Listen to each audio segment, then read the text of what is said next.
White Cane Week is observed during the first week in February. But as this Melanie Minute points out, gaining knowledge about the use and purpose of white canes is beneficial each and every day. Besides, we misplaced our host Melanie Taddeo during the snowstorm in southern Ontario, and only recently found her in a snowbank, but ready and eager to record this Melanie Minute for you. No, our production schedule became piled up. And we also wanted to reinforce how understanding blindness and low vision is critical every week, and not just the first week in February. For example, did you know that some white canes inform the user of upcoming construction? Particularly important in the Toronto region, white canes, smart canes. Listen to this Melanie Minute and learn a whole lot more about white canes and how they're used by people with varying degrees of vision loss. And yes, our host Melanie Taddeo has thawed out and is safe and sound in her Mississauga studio, producing more Melanie Minutes for you to enjoy.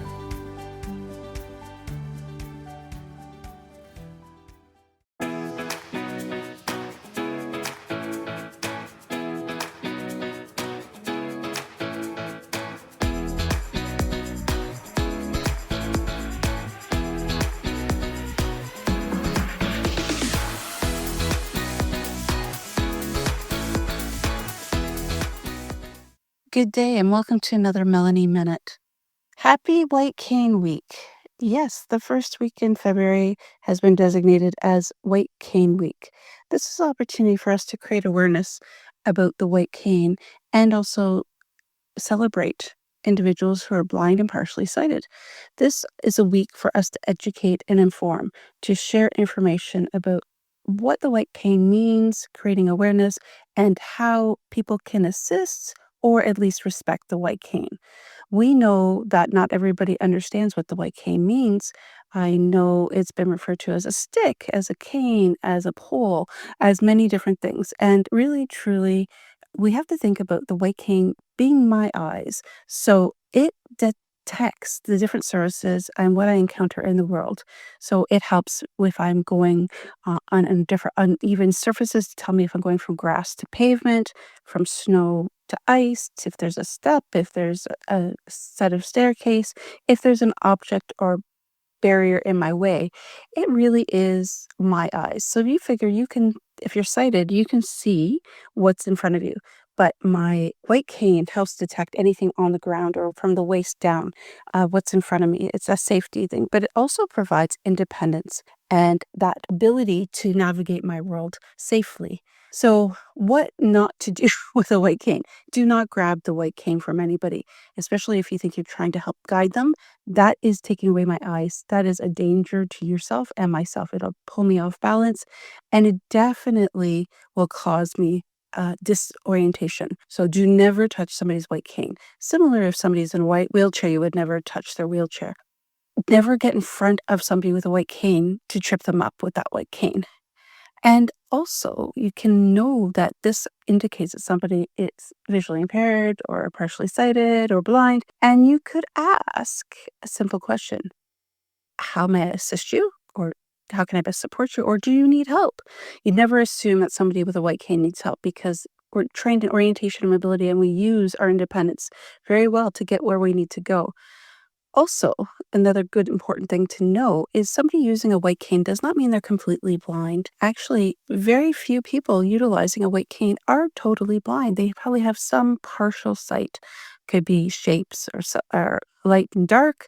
It can be various levels of blindness. So it's important never to assume that, if you just get in somebody's way, it's okay, they're not going to see you. I remember one time I was traveling in Toronto, going to go into subway, and I was using my white cane, and it was rush hour, so everybody's in a rush to get where they need to go, and somebody was running to catch the subway train, and they tripped over my white cane, and of course I felt bad, but at the same time they can see and I couldn't see them there, and they tripped, they fell, and they gave me a very dirty look. Now I have a little bit of eyesight, so I gave them a dirty look right back. So they were surprised. So never assume that somebody using a white cane doesn't see it all. What else can we tell you? Obviously, there are different types of white canes. There's ones that are foldable. There are ones that are standard that they don't fold.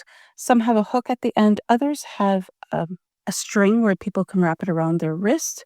There are ones that are made of different materials, metal, graphite, as well as all of them have many different tips. So the tip is a personal choice. I personally use a mushroom tip. There's like the roller tip, and again, it depends on the person's individual preference. Again, there are really great white canes. The newest is the AI white cane, which is pretty amazing. And trust me, I'd love to get one. It'll tell you with GPS where you're going. It can indicate everything from navigating if there's any construction, if there's any barriers coming up. It'll let you know. It gives you directions of where you need to go to get to the closest Starbucks, and it'll even read the menu to you. Pretty incredible. So that's another thing about white canes. But also, you'll notice in Canada, white canes have a red piece at the bottom, some of them. And this is mainly in Canada used not based on how blind you are. I've heard that before. No. It's so that in the snow, there's some reflectiveness of it to show that the white cane is being used in snow. But not everybody has that red piece. So again, they're all come in different ones. Now, there is also white canes that come in different looks because people sometimes like to personalize their white cane. Some people put glitter on it. Some will put some designs. And in fact, you can order a white cane that is paisley or in different things. Now, again, think of it as this. It's a fashion statement. People want to make it their own. They want to add their flair, personality to their white cane.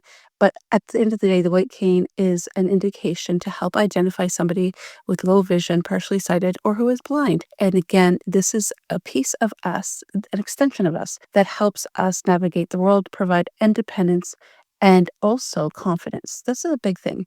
So by getting in the way or trying to assist us by grabbing it is not a good thing. But if you are going to help assist guiding somebody utilizing a white cane, that's fine too. After you've identified yourself, say, hello, my name is such and such. Would you like some assistance? Yes. The individual utilizing the white cane will let you know how best to assist them. So I myself will ask if I can hold their arm using my right hand because I'm right-handed. So I will fold my cane and I will just hold on to the person's arm. So again, it's all about asking how you can best support somebody and letting that individual make that decision. If by chance they say, no, thanks, I appreciate your help, but I'm good, that's okay. Respect that and let them carry on. So this is just some fun facts to remember. Until next time, have a great week.